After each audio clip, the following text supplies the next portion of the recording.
Good morning and welcome to Lovin Daily. My name is Sam Vasallo and I'm joined with my host Tim Diacono. How are you, Tim? Not bad. I mean, it's a sad day for Malta, right? Indeed. So, Malta has just registered its first two victims of COVID-19 yesterday and this morning. And this is one of the things we're going to be discussing in today's show. Other Yeah. stories include the Halfa Open Centre residents, um, an MP proposing that they should be housed in alternative lodging. Air Malta planning to lay off the majority of its pilots and cabin crew. 100 European civil society groups urging Malta to reform its abortion laws. And we will end on a lighter note with a Gozitan woman who turned 100 yesterday. That puts a smile on our faces. Yes, just a reminder that, as you said, this really is a sad day for Malta after a month. Since the COVID pandemic has hit the island, we've suddenly confirmed our first two deaths within the space of a few hours. So, um, just a reminder that our competition with Bolt Food is open. All you need to do is name your favorite restaurant that does deliveries through Bolt Food in the comment section, and you'll be in with a chance to win a €50 voucher from that restaurant on Bolt Food. So great prize, little effort at all. All you need to do is just name the restaurant, and you'll get a €50 voucher for a meal from Bolt. Um, Great for self isolation. Easter coming up. Sam, which restaurant would you pick? I think I would order figolli from Manouche, actually. Really, Yep. Figola type of person. Yeah. So if you haven't seen our show yet, so we have a new show. It's not really new. It's the second season of it, basically, and it's on our Facebook page where Matt from Lovin recreates a meal from a restaurant that does deliveries through Bold Food. Just a reminder about yesterday's winner was Mary Mamo. She won €50 to spend on Burgers Inc. And yeah, I mean, I've tried them recently. Great pancakes, uh, slightly over the top, but great comfort food overall, which is needed during these times. Definitely. Shall we So begin Sam, with the story? yes, would you like to introduce us? Of course. So, as I previously mentioned, two elderly COVID-19 patients have died in Malta. They are the first two victims to pass away due to COVID-19. The first victim was announced yesterday night, who was a 92-year-old Gozitan woman who had a lot of other health complications. And this morning, a 79-year-old elderly man passed away due to, he was a coronavirus patient as well, the Ministry of Health confirmed. Deputy Prime Minister Chris Firm confirmed both these cases and told the public, this is unfortunately not the last we've seen of deaths due to COVID-19, and that Malta is very well part of the global crisis. So he urged people to follow government directives, and I hope people take this a bit more seriously and not just think that, oh, these were elderly people, and whatever, because this can harm any of our loved ones, no matter their age. Yes, we've all seen scenes from other countries, right? We've seen some pretty tragic scenes of countries struggling to cope with the coronavirus pandemic. And up until now, Malta um, has been pretty sheltered in this regard, that we haven't had to come to terms with the deadly impact of the virus, the potential deadly impact of the virus head on. Um, Now there's no getting around it.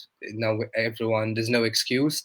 We all we've all seen what it can do, and as you rightly said, it's while there are people who are more vulnerable to it than others, it does not mean that those who aren't, who don't classify as more vulnerable, should let their guard down at any moment. First of all, it's the virus is still an unknown quantity, so there have been younger people who have passed away as a result. But also, even if you don't, you could still pass it on to someone else, to a loved one, to a member of our society. So it's it's crucial that we do take this into account.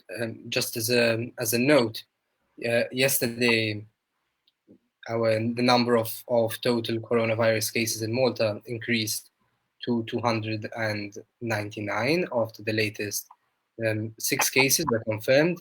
In better news, 11 more patients have recovered, so we now have a total of 281 active cases. However, the Superintendent for Public Health, Professor Charming Gauci, made it very clear that we are still at the beginning of this. So any projections, any predictions, and trying to um, map out the pandemic in Malta are still a bit premature, because it all really does depend on how much the public cooperates. 100%. In other preventative measures, Malta Day is suspending visiting hours after this is something to mitigate the spread, which I think is very much needed. And I heard that there's a supermarket taking precautions as well. Yes, the Value supermarket in Nashar. So one of its staff tested positive for the virus, and they underwent a sanitization process. Also, Scan has temporarily shut its doors after some of its employees tested positive for COVID-19 as well. And again, the virus is with us now, so it could really impact anyone. Um, Two very popular stores, Scan and Value. Obviously, there was Lidl as well recently. So there's really no getting away from it now. It's here with us, and let's really tackle it head on. Yeah, the faster everyone stays home, the faster we can beat this. I think that's basically it. Should we go to the next story? Yeah. In other news, nationalist MP Beppe Fenekadami has proposed that the government offer alternative lodging to the 1,000 or so migrants who are currently quarantined at the open center in Al-Far. Now, they've been quarantined for 2 weeks. Uh, it's important. What's really important over here is that, usually when people are quarantined, they're also told to maintain a distance, a physical distance from other people for obvious reasons, right? Um, Unfortunately, these people can't. They're all stuck together within the same compound. 1,000 people, 6 people in one bedroom. There's no space amongst themselves, and as we wrote about yesterday, this would actually be illegal. So you're forcing people to remain in quarantine um, without abiding by the social distancing rules. So I understand that it will be politically unpopular for the government to step in and provide lodging to these people, but at the end of the day, In a crisis.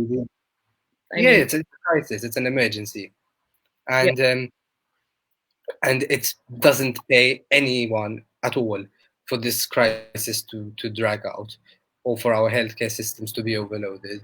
So if that's what it takes, i.e., which is providing alternative lodging to these residents, then yes, I think the government should definitely go for it. I don't know what you think. I totally agree. I think that if you're going to preach about social distancing and self-isolation, these people don't have that privilege like we do. They are in this cramped place, as we've seen in those videos published by Lovin Malta. And I mean, to me, it's just a disaster waiting to happen. If we don't act now, this is just going to be an even bigger problem as the time goes by. I believe he also proposed that to prevent overcrowding at the prison, to have prisoners, approaching the end of their sentence to see the rest of their prison term under house arrest, which I thought was quite an interesting proposal as well. Mm-hmm. That's a bit more tricky, obviously, because those are actually prisoners, whereas the open center residents have not committed a crime at all. So and they're still being punished for it. 100%. Yes, there are other countries who have also relaxed prison sentences. So, for example, in the UK, they've prisoners who are coming towards the end of their sentence, as you said, they're going to be allowed to spend the remainder of the sentence under house arrest. But these are the kind of proposals and solutions that we need to be thinking of as a country as well, especially now that we know how serious this virus can be. Um, on another note, Sam, you had written a story yesterday, this morning, about a call by 100 European civil society organizations, which was not only directed to Malta, but had specific implications for Malta. Can you explain what it was, please? Of course. So 100 European civil society groups have urged Malta to reform abortion laws. So, as you know, abortion, doesn't wait for any crisis or anything. It's a very time-sensitive thing and happens regardless of the laws of a country. They have urged all countries around the world, but particularly the 6 countries that have full bans on abortion, including Malta, to urgently reconsider and reform abortion laws, because this is going to put and is putting women's health and lives at risk. So in countries like the UK, for example, where abortion is legal, in times of normality, let's say, there are still a lot of barriers to getting that reproductive health treatment. So in this time of crisis, they have eased these restrictions and have, for example, allowed women to take the abortion pill at home. In cases like Malta, where there is an absolute ban on abortion, women normally would have to, travel to the UK or another country where it is legal to get this kind of procedure. As you know, non-essential passenger flights have been banned, and these women are absolutely left in the dark. We know already that the Abortion Support Network, which is a UK charity that helps women in Malta to seek this procedure, have had a flood of emails in their inbox from women in Malta who are desperate. I really hope that the government really considers that this is an imminent crisis for women in Malta. Yes, and in a way, this COVID-19 crisis is probably going to force Malta to come to terms with its abortion legislation, right? It's something it's a topic that's always been placed on the back burner, but now, as you rightly said, women who are seeking an abortion have absolutely no option but to have the baby or to try a really dangerous means of getting rid of it. So, I'm sure this is going to be a discussion that's going to be had in the coming weeks.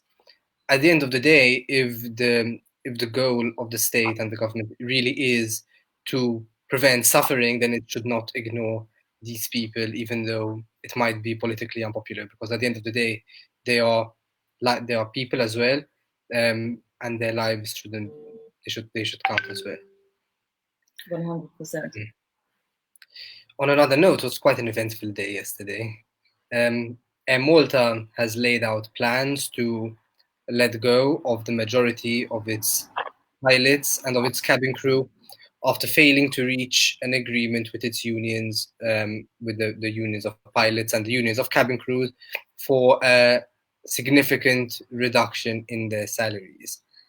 Now, there's 2 ways of looking at this. So, first of all, it does make sense, obviously, for pilots and cabin crew to accept a significant pay cut. Why? Because there aren't any flights ongoing, so Air Malta needs the money, and it doesn't really make sense to pay so much money to these people when they're not doing any work or doing very minimal work. On the other hand, the pilots union also said that they're willing to accept a pay reduction just so long as it's part of a wider package, which also includes reductions in salaries at the top of Air Malta, including the management and they specifically mentioned the CEO, who they said is earning something like 300,000 euro a year. So, so yes, that does actually make sense as well. Obviously, management is needed more than pilots at this moment in time, but that's not really a great way of looking at the situation because without pilots, there's no Air Malta. Without cabin crew, there's no Air Malta. And I really think everyone involved should just stop messing around with this, stop thinking about their own interests. Air Malta is a crucial national asset, and we need it to be back on its feet as soon as this travel ban is lifted. Um, and yes, hopefully there'll be a solution within the coming hours as well. What do you make of this, Sam? I do think that the managers and the CEO need to lead the way and show all members of M Malta that they are also going to be making sacrifices in this time. I mean, if you're going to propose such salary cuts, it needs to start from the top, I believe. But I think it will be a really unfortunate move if they were to lay off so many pilots, because I think the best solution would be to retain as much of your employees as possible, so that when the airport opens, flights can commence and business can get back on its feet as soon as possible, which I believe is one of the reasons why the government has proposed 800 euros per employee for all those in industries that have been hit by COVID-19. Mm-hmm. And probably the airport is going to be the last thing that does open once the restrictions unfortunately start getting loosened. But it's still something we do need to really take seriously because at the end of the day, a vast chunk of our economy does depend on tourism as well as the right of people in Malta to travel as well. On a lighter note, I mean, we started off with unfortunate news of two elderly patients who have died of COVID. However, there's also another reality as well of one particular centenarian um, who seems to be enjoying life quite a lot. Sam, what do you have to make of this story? So yesterday, a Maltese nana has turned 100 years old and is keeping spirits high despite lockdown. So we got sent the story by her family, and it really put a smile on my face, and I hope it did to our readers. So she is a century years old. So that, when I think about that, I mean, she's lived through the majority of the 20th century. She's seen World War II, the Cold War, the rise of technology, and all these moments where people really thought, for example, in the Cold War, that the end of the world is coming soon, which is something I feel like a lot of people are feeling nowadays, this kind of doomsday mentality. But the fact that she herself said, like, this will pass, everything will be okay, I think it gives a message of hope to people, especially young people who have never experienced something so dramatic. So it was a really nice story to be able to share. Yes, thanks for that, Sam. Actually, I think we all do need some hope as well during these times. It's important not to just think of everything in doom and gloom style. So, just as a reminder, we do have a competition underway with Bolt Food. Obviously, Bolt is delivering, has several restaurants who have, while they have been forced to close down, they are still delivering food through Bolt. All you have to do is just name your favorite restaurant that is available through the Bolt app, and you will be in with a chance of winning a 50 euro voucher to spend on that restaurant. So yesterday's winner was Mary Mamo, who listed Burgers Inc. And won a 50 euro voucher to spend on that restaurant, which do great burgers and pancakes. So very simple. All you need to do is just list the name of the restaurant down, and Bolt Food will pick a winner and you will just get to enjoy a free meal worth €50. Some great comfort food during these troubling times, right? On another note, we're pleased to announce that Lovin Malta is now officially the biggest news site on Facebook after, being the first to reach 200,000 likes. So thank you to all our readers for supporting us over the years, and keep following Lovin Malta for further developments over the day and over the weeks ahead. So that's it for today. Sam, do you have anything else to say? Have a full day of lovin'.